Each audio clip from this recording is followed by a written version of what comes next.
Well, good evening, everybody. Welcome to our midweek faith lift. I'm here with Reverend Doug Worth. Thank you. We actually haven't been here in a while. Yeah, it's a couple of weeks, anyways. It's actually been a couple of weeks. I think our last broadcast was not. Our last broadcast was 3 weeks ago with you. It could very well be for one reason or another. It just didn't happen. Yeah. And then our last midweek faith lift broadcast with Reverend Fayann, actually. Yeah. But the one I had with you was 3 weeks ago. Okay. Yeah. So it's nice to be back. It is nice to be back. What you been doing? Well, I tell you, this time of the year, everything starts growing. Right. So I've been mowing lawns. Yeah. And doing a lot of lawn work, and we put in we put in a new bed of. What do you call it? Not vegetation, but bushes and things in front. Oh, cool! And I drove up. I didn't see that. Yeah, well, Okay. they're all out front, and if you don't water them, okay, and the guys who did that, we hired a landscaping company to do it all. But if you don't water them, so I've been working on putting in an irrigation system and Cool. something like that, Cool. Yeah, which that's means nice. I'm getting all wet. Right. Yeah. That's nice. So and plus I've been doing the lawns for my mother-in-law's house up in Crossville, Tennessee. So you have to drive up there to do her lawn? Yeah, Wow. but I've got a trailer. We put all this stuff in. We go up, and it's really an opportunity to get together with her. Yeah, and say hello and that sort of Now, thing. does Penny help you with the mowing up there in Crossville? Well, she doesn't do the mowing. Okay. Okay, but what she does every now and then. The last time we went up there, it had been 3 weeks Right. since I mowed it, and for whatever reason, her lawn is incredible. I mean, it grows incredibly. I think just the soil and the sun and everything is just right up there, and so I needed a little bit more than a yard tractor. I mean, I needed a combine. So anyways, what Penny often does is she'll trim bushes, Okay. or she'll get out the rake and rake up the debris. That's Not that she has to. I mean, no, yeah. but she helps That's out. nice. That's nice. Yeah. And I do the mowing, and my mother-in-law's lawn is.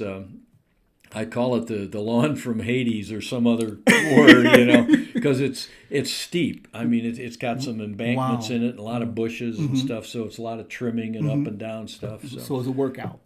Oh yeah, It definitely yeah. works. It takes me 4.5 hours every time I go up there. Speaking of mom and mother-in-law, you spoke on Mother's Day. Yes. Yeah, and your sermon was pretty much about, your mom's. I mean, what I took from it was your mom's faith. Yes. And the fact that you've had, as a child, you had some issues with like what do you call that? Some health issues. Yeah. Well, it was basically from an early injury. I'd fallen off some steps onto concrete and was out cold for several hours. My mother was beside herself. She And thought, you were 2 years old. yeah, Around two or two and a half, three. yeah, that's important. Something Yeah. something like that. And basically what it did is there was something in the spine that got whacked.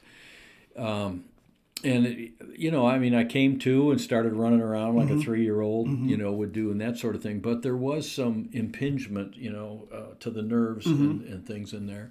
And by the time adolescence was starting to kick in, 5th, 6th grade, when you start getting strong and big, the guys start getting the muscles, the girls start getting the curves. And Doug wasn't getting anything. No. Doug was like a cutie, like what's going on? Yeah, that's right. Yeah. That's right. And no one knew what was going on at the time. I mean, you're talking now like you guys knew, but you didn't know that No. that fall was actually the cause of Had you no not idea. doing right. Yeah. Had no idea. All my mother knew is that I was pretty sickly, and she worked in a hospital, and so she knew all the medical doctors, and we went to them, and back in those days it was pills and surgery, and they weren't recommending surgery; they were doing the pills and things. So finally, my grandmother, whispered in her ear, well, "Try a chiropractor," And as we talked about it, that was a stretch for Oh my her. God! Back then, Back then in the in the 50s. 1800s. I'm joking, guys. In the 50s. It was in the 50s. But even in 1950s. 1950. But even in the 50s, that was a tab. I mean, a chiropractor is a taboo now to some extent. People don't. Some people. I mean, it's just starting to come on with people. It's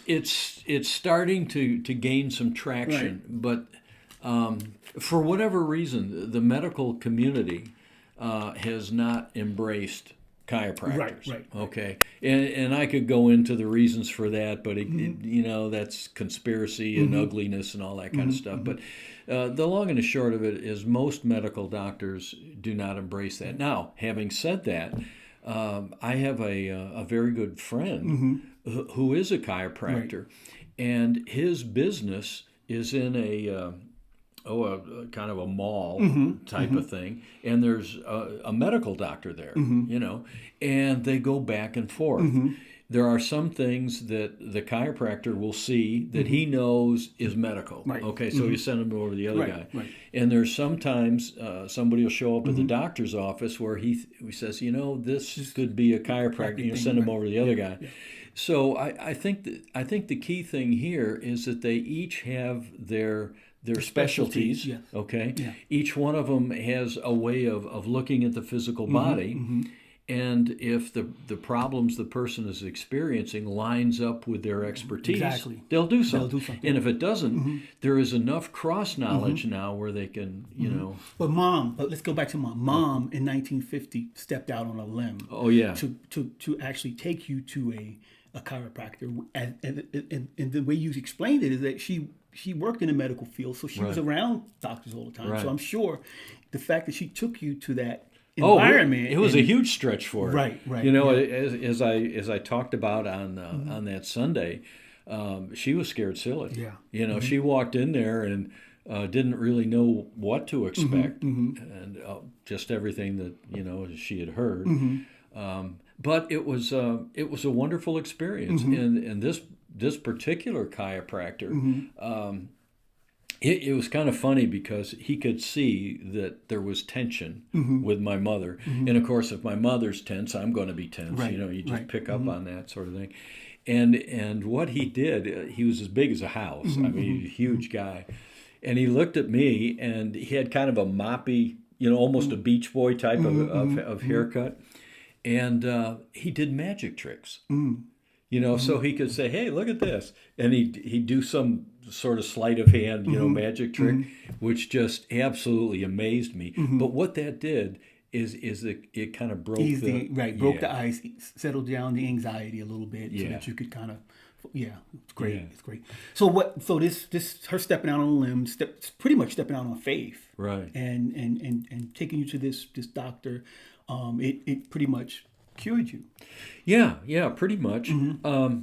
And what I found out and what I learned in that experience is that, again, the medical field has their expertise. And these days, of course, if you get in a car accident or something, you break a leg, or there is no better medical resources in the world, in my opinion, than what we have right here in this country. Right. So, if you break an arm or worse or something, go to the doctor. Go to professionals. Go to specialists. Yeah. And also try new things. Yeah. And don't be afraid to try something different. That's right. If things are not working for you, that's a message within itself, right? And we get so stuck on what we know. Right. If it's not working, Well, I think there's three things. The medical community is one, right. And it's kind of a Newtonian approach. If it's broke, here's how we can fix it. That sort of thing. And of course, there's a lot of drugs out there too, some of which help. And then when you get into the chiropractors, there's also parts of the skeletal system and the way that the nerves and the skeletal stuff align, where you can correct that without surgery. Right. And that's what the chiropractors do. Yeah.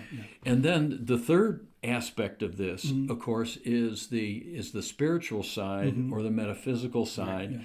And there are power centers within our body. Now, the medical community is starting to embrace this. Right. The spiritual community has embraced it for millennia. Yeah. But there are power centers. The Middle East or the Eastern religion called them chakras. Okay.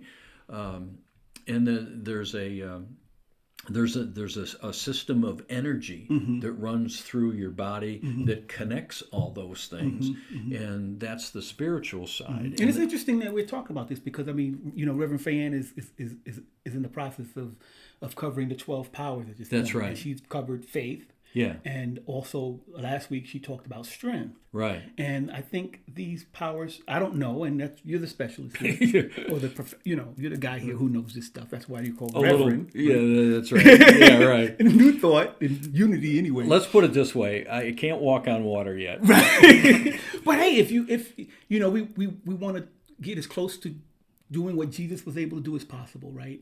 And so, well, and the interesting thing that I would share with everybody is don't take up these studies in order to gain any stuff. You want to gain a deeper understanding of yourself and get closer to your... Well, what'll happen is as you develop a spiritual practice, these things will naturally unfold. All right, you'll naturally have a guidance experience. You'll kind of, and then very, very slowly, as your thoughts and actions start to, instead of being scattered all over the place and looking for this and looking for that, you're going to start coming into alignment. And once you start doing that, your thoughts will manifest very, very quickly. And the other side of that is your thoughts are now in the right direction that are going to be helpful. To practice the principle. Exactly. Right? You don't want to start practicing this stuff and you're not ready for it. You don't want to force it. He talks about that in the 12 in the book. He does. It's not something you want to force. Yeah, as a matter of fact, natural. I'll just read a little section here. This is on page 6. I'll just show this. Can we talk about the purpose real quick? Sure. What is the purpose of this? Before you, if you know what you do it how you do it. I'm sorry. Okay. I'm sorry. Well, let's talk about the purpose. The purpose of the 12 powers, in my opinion, my humble opinion, is simply to make people aware of the power that you have. Now what Charles does is he calls them the 12 powers, and where he came up with that I don't know. I think he sat down and he said, well, let's see, there was 12 disciples, let's call them the 12 powers, and then he started looking. But as you take a look at the Eastern religions and some of the things they talk about, there's a Kundalini energy that they talk about. There are chakras throughout the body, and in the Eastern discipline, there are seven main chakras, and he lines up these 12 powers with those chakras. Okay. He calls them energy centers. Okay, but and that's exactly what they are. And he starts to describe which each one does, which is exactly what some of the Eastern religions do. And he came up with 12. Okay. What's interesting is that I'm a part of the 12-step program of Alcoholics Anonymous and Narcotics Anonymous, and they have 12 steps. Yes. And it's actually, in those steps, there's actually spiritual principles that you unlock and start to follow and practice on a regular basis. And it makes you, if you practice them correctly, it makes you a better person, and you won't, Well, the interesting thing about... So 12 again is there, right? The interesting thing about that is that Charles Fillmore was one of the people that Bill W., and I think there was another guy. Yeah. Okay. Those Dr. Bob, I think his name is. Yeah. Those two guys contacted 6 other people to help facilitate this. Wow. And one was Charles Fillmore. Wow. All right. Another one was Carl Jung. All right. The famous psychologist, psychiatrist, whatever you want to call it. Probably psychologist. Carl Jung, and then the third one that I know of, I don't know all 6, but I've been told it was 6. All right, it was Emmett Fox. And all 3 of those people were right on the cutting edge back of New Thought. So all of making yourself better. All of it is about. It's about self-awareness. All of that is right. Yeah. In other words, let's just kind of set aside the sin and the guilt and you're a born sinner. And let's just set that aside a little bit, and let's take a look at some of Jesus's teachings. You know, I came that you may have life and have it how? Abundantly. Right. Yeah. You are the light of the world. Right. You know, that sort of, so let's take a look at the positive stuff. And that's what, in this particular case, Young and Emmett Fox and Charles Fillmore, that's what they were about. So let's take a look at the powers that we have within us. Right. And then let's, if we know that those powers exist, let's develop them. Let's become aware of them. Not so much to, gain a big house or a nice boat or all the worldly possessions or all the power, that sort of thing. Become a better person. Yeah. Feel better about yourself. It's more in alignment. It's more of walking the path of the Christ.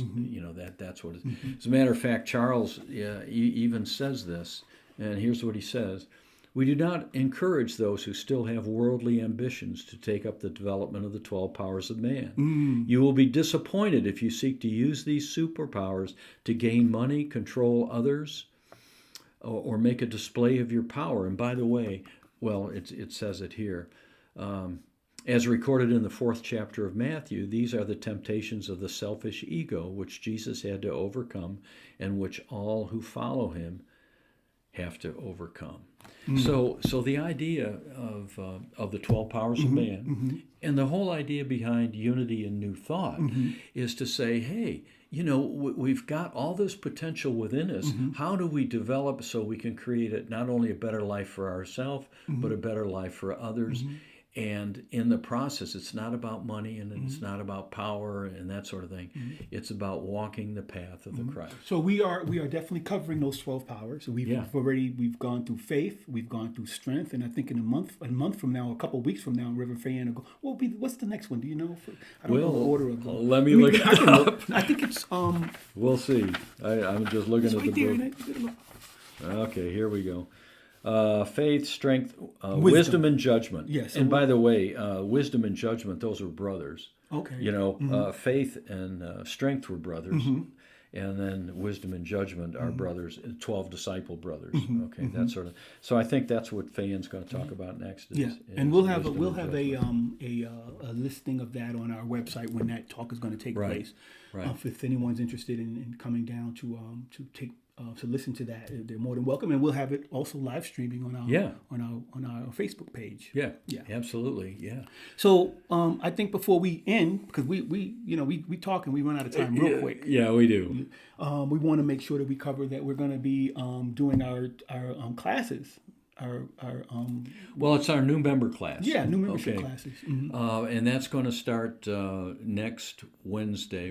Today's Wednesday. Okay, so next Wednesday from 7 to 8 o'clock at night. Right. And the way I've got it set up at this point, there'll be 6 classes, and the idea is to have them on Zoom, so anybody can tune in. And hold them to about an hour from 7 to 8 o'clock. Now, there's going to be one exception. There's a DVD that I want to show, which runs about an hour and a half. And that particular night, we'll just say, okay, we're going to run that DVD, and it'll be an hour and a half. But other than that, there'll be 6 classes, and we're going to talk about, where did unity come from? And what we'll find out is unity was just part of a new thought movement that was going on that had just all kinds of stuff going on. So we're going to talk about that. And then obviously, what do we believe? What do we how does unity approach the Bible? How does new thought approach the Bible? And then given that, what are some of the tenets we believe? Go ahead. Yeah, I think it's a good time for people who are not members to probably register for this particular class. It doesn't cost anything. No. And I mean, if you're interested in learning more about unity, or you want to know more about unity, this is a great way for people to kind of... It is. And it's a nice kind of a brush up, for those who, they may come to a service now and then and kind of wonder what it's all about. They feel great on Sunday and then it's back on Monday, that sort of thing. Yeah. So we'll go through quite a bit of this. And some of the resources that Unity has available, different courses and courses of study. And then we're going to wrap it all up with a prayer session and say, here's how prayer works. And then last but not least, where do we go from here? And we're going to talk about some of the other New Thought organizations that are out there, and then other areas that people might be interested in. So if you're interested in joining us for that on our new membership classes, and it's not about membership. I mean, for some of us, we're going to definitely gain membership from attending. Right. But I mean, if you want to just visit and see what Unity is all about, this is a good opportunity for you to get involved. Yeah, it'd be 1 hour sessions except for one, which would be an hour and a half because it's a DVD. But it'll be 6 weeks on Wednesdays from 7 to 8 o'clock at night. We have a lot of viewers that don't come to our church service, and they view online, and this is a great opportunity for them to continue to be online with us, but through Zoom. So if you're interested, contact us. We have an email address that's up right now. It's contact at unityofchattanooga.org. So we hope to see you guys register, and we'll get that Zoom link to you guys so you can join us if you're interested. Yeah, the Zoom link will be coming out early next week, to your email address. Yeah, so just send us an email and we'll shoot that link to you. Also, we have our homeless outreach taking place, I think, in a month or so.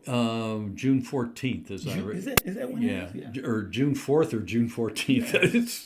It's in somewhere June. Around there. Yeah, it's in June somewhere. Yeah, we're going to go out downtown Chattanooga and outreach the homeless population. Right. Yeah, and give out some goodie bags. Yeah. Yeah. So that'll be 50 of them. 50 of them. Okay, 50. We got a number. So if you're interested in joining us for that, you're more than welcome to. Just look on the website or the weekly things that Penny puts out. Yeah. That'll be there. Yeah, it'll be there. And then we have a visitor coming next week. Well, this coming Sunday is Amy Steinberg. Now, the interesting thing is Amy is also going to be a keynote speaker and musician and presenter for our fall retreat. And it's called UMAS, which stands for Unity Ministers of the Mid-Atlantic States. It's a group of ministers from North and South Carolina, Georgia, and Tennessee. And it's a ministerial support group, basically. We used to call it a sub-region. And every year in the fall, we put on a retreat. And in that retreat are all kinds of different classes. And at night, we have keynote speakers and a lot of music. And that's just for ministers, right? No, it's for anybody who wants to go. I might join you guys this year. Yeah, cool. Well, go ahead. Yeah, that's great. Well, you almost joined us last year. I almost joined, yeah. But Amy's great. I mean, she's fabulous. She's been with us online a few times, and I've really enjoyed her. And so she's going to be live at Riverbank. Is it called? No, Community Center. No, she's not going to be at the River Park. That's right. Yeah, she's going to be at the park, River Park, Pavilion number 2, off of Anacola Highway here in Chattanooga, Tennessee, next Sunday. Yeah. Now there are if you're going down Anacola Highway, there are a number of different park entrances. So it's the one closest to the dam, and look for the sandwich board that says Unity of Chattanooga with an arrow on it. We used to have balloons out there because even after that sandwich board, there's so many turns that you could get lost in. So those we need to put something out to let people know don't go that way, go this way. So we'll have something out there so people. We'll have something out there. Yeah, but that's this Sunday coming up. Just put her picture up there again. That's Amy Steinberg. And she's great, by the way. Yeah. She's a musician and she's a speaker. So we get it all wrapped up in one. Yeah. It's great. I'm looking forward to hearing her speak. I've always been envious of some of the ministers who are also musically, You're musically inclined. You just don't know it yet. Trust me. I've dabbled in it long enough to know. Right? To know. Well, Landis helps you out. Oh, Landis is great. Yeah, he helps you out a lot. Yeah. So, yeah. But anyway, we need to end. It's 23 minutes and we're over. Okay. Good seeing you. Yeah, you too. Good seeing you guys. Yeah. If this is a blessing to you, you feel like it can be a blessing to someone else, share it. Share it with your friends and your family. We appreciate you viewing us. If you'd like to make a donation to what we're doing here, we can put that up real quick. It's just going to go to www.unityofchattanooga.com/donate. We appreciate you guys. We thank you. And we're going to say bye. Okay, great. See you later.